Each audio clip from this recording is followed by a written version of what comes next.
নমস্কার বন্ধুরা, আজকে শেয়ার করব কম মশলায় নিরামিষ পেঁপে রান্নার রেসিপি। তো চলুন দেখে নেওয়া যাক আজকের এই রেসিপি।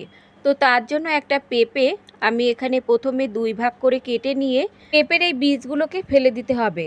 এবার পেঁপেটাকে লম্বালম্বিভাবে এভাবে কেটে নিয়ে গোটা গোটা করে কেটে নিতে হবে। আর এর সঙ্গে দেখুন আমি দুটো বড় সাইজের আলু পেঁপের মতো করে গোটা গোটা করে কেটে নিয়েছি। এবার এগুলোকে সাইডে রেখে আমরা চলে যাব রান্নার দিকে। একটা প্যানের মধ্যে আমি নিয়ে নিচ্ছি এখানে 1 থেকে 1.5 চামচ মতো সাদা তেল। খুব বেশি তেল মশলা কিন্তু এই রান্নাতে লাগবে না, 1 থেকে 2 চামচ মতো তেলেই কিন্তু রান্নাটা তৈরি হয়ে যাবে। তেল ভালোভাবে গরম হলে ফোড়নে দিয়ে দিচ্ছি 1/2 চামচ মতো 5 ফোড়ন, একটা শুকনো লঙ্কা আর একটা তেজপাতা। ফোড়ন কিছুক্ষণ আমরা ভেজে নেব। ফোড়ন ভাজতে ভাজতে যখন দেখবেন ফোড়ন থেকে একটা গন্ধ বেরোচ্ছে, তখন এর মধ্যে যোগ করে দিতে হবে কেটে রাখা পেঁপে আর কেটে রাখা আলু। এবার হাই ফ্লেমে দিয়ে আলু আর পেঁপে আমরা ততক্ষণ ভেজে নেব যতক্ষণ না আলু পেঁপেতে বেশ একটা লালচে রং ধরে যায়। এবার এর মধ্যে আমি যোগ করে দিচ্ছি পরিমাণ মতো লবণ আর 1/2 চামচ মতো হলুদ গুঁড়ো। লবণ আর হলুদ পরিমাণ মতোই আমি এখানে যোগ করে দিলাম। বন্ধুরা, কম তেল মশলায় তৈরি হলেও এই পেঁপে রেসিপি কিন্তু খেতে অত্যন্ত সুস্বাদু। আবার অনেকেরই পেঁপে গন্ধ লাগে, তো পেঁপে এরকম একটু ভেজে নিয়ে রান্না করলে দেখবেন গন্ধও লাগবে না। তো এটা ভাজা হতে থাকুক। আর এদিকে দেখুন আমি 2 চামচ মতো ছোলার ডাল 3 থেকে 4 ঘন্টা আগে ভিজিয়ে রেখেছিলাম। ডাল ভিজে যাবার পর আমি খুব ভালোভাবে ডাল ধুয়ে নিয়েছি। এবার এই ডাল বেটে নিতে হবে। তবে আপনারা চাইলে ছোলার ডালের পরিবর্তে এখানে মটর ডাল দিয়েও কিন্তু করতে পারেন। এখানে আমি শিলপাটায় বেটে নিচ্ছি, আপনারা চাইলে মিক্সিতেও বেটে নিতে পারেন। যেহেতু অল্প ডাল তাই আমি এখানে শিলপাটায় বেটে নিচ্ছি। এবার দেখুন আমি জল ছাড়াই ডাল বেটে নিচ্ছি, আর একটু দানা দানা রেখে ডাল আমাদের বেটে নিতে হবে। ডাল বেটে নেবার পর আমি অন্য একটা পাত্রে তুলে নিয়ে সাইডে রেখে দিচ্ছি। আর অন্যদিকে যে আলু আর পেঁপে আমরা ভাজা করতে বসিয়েছিলাম, আমি ঢাকা দিয়ে দিয়ে আলু পেঁপেটা খুব ভালোভাবে ভেজে নিয়েছি। এখানে দেখুন আলু আর পেঁপেতে কিন্তু বেশ একটা লালচে রং ধরে গেছে। আর এভাবে একটু ঢাকা দিয়ে দিয়ে আলু পেঁপে ভেজে নিলে আলু পেঁপে কিন্তু অনেকটা সেদ্ধও হয়ে যাবে। এবার এর মধ্যে আমি যোগ করে দিচ্ছি 1 চামচ আদা আর কাঁচা লঙ্কা বাটা, আর সঙ্গে দিয়ে দিচ্ছি একটা টমেটো।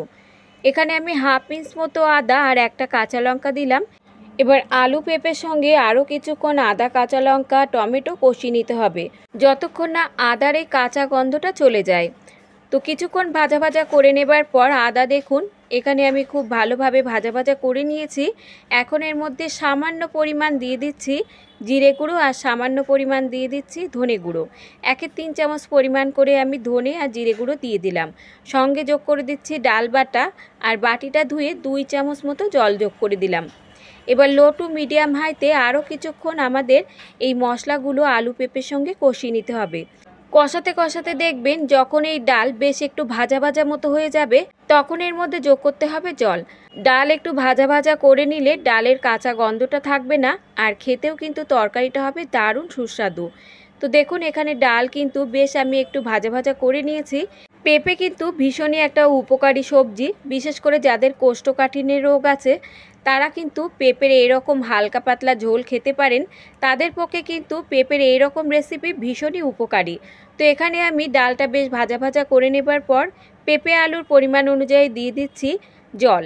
আমি এখানে একটু পাতলা ঝোল রাখছি, তবে এই ঝোলটা রান্নার পরে কিন্তু আরও একটু ঘন হয়ে যাবে। ভালোভাবে মিশিয়ে নেবার পর ঝোল ফুটে ওঠার পর আমি এখানে যোগ করে দিচ্ছি 2টো চেরা কাঁচা লঙ্কা।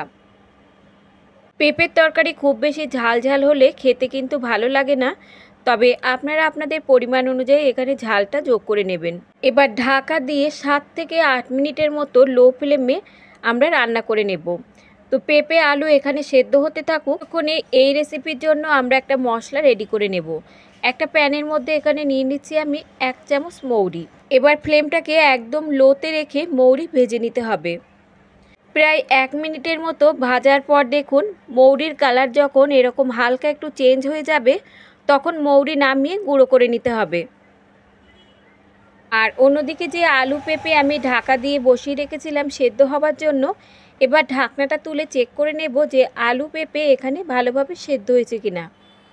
তো দেখুন এখানে পেঁপে কিন্তু খুব ভালোভাবে সেদ্ধ হয়ে গেছে, আর আলু কিন্তু খুব ভালোভাবে সেদ্ধ হয়ে গেছে। এবার এর মধ্যে আমি যোগ করে দিচ্ছি সামান্য একটু চিনি। যেহেতু পেঁপের নিরামিষ তরকারি, তাই সামান্য একটু চিনি দিলে খেতে কিন্তু ভালো লাগবে। যোগ করে দিচ্ছি ভেজে গুঁড়ো করে রাখা মশলা। ভালোভাবে মিশিয়ে নিয়ে 1 মিনিটের মতো রান্না করে নেব। 1 মিনিট মতো রান্না করে নেবার পর এবার এর মধ্যে আমি যোগ করে দিচ্ছি 1 মুঠো কুচানো ধনেপাতা।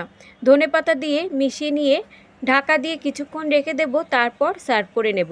সামান্য তেল মশলায় তৈরি পেঁপের এই রেসিপি একবার হলেও বাড়িতে বানিয়ে দেখবেন, খেতে দুর্দান্ত লাগবে। গরম গরম ভাত হোক বা রুটি, সব কিছুর সঙ্গেই কিন্তু খাওয়া যাবে। তো পেঁপের রেসিপি কিন্তু আমাদের একদমই রেডি। এবার আমি সার্ভ করে নিচ্ছি।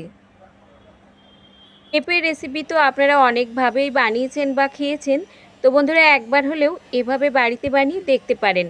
কম তেল মশলায় তৈরি হলেও খেতে হবে অসাধারণ। বন্ধুরা আজকের রেসিপি যদি আপনাদের ভালো লাগে, লাইক শেয়ার কমেন্টের সাথে সাথে চ্যানেলটাকে সাবস্ক্রাইব করে রাখার অনুরোধ রইল। আজ তাহলে এই পর্যন্ত বন্ধুরা, দেখা হবে অন্য কোনো রেসিপির সঙ্গে। ততক্ষণ সুস্থ থাকবেন, ভালো থাকবেন, আর সম্পূর্ণ রেসিপিটি দেখার জন্য সকলকে ধন্যবাদ।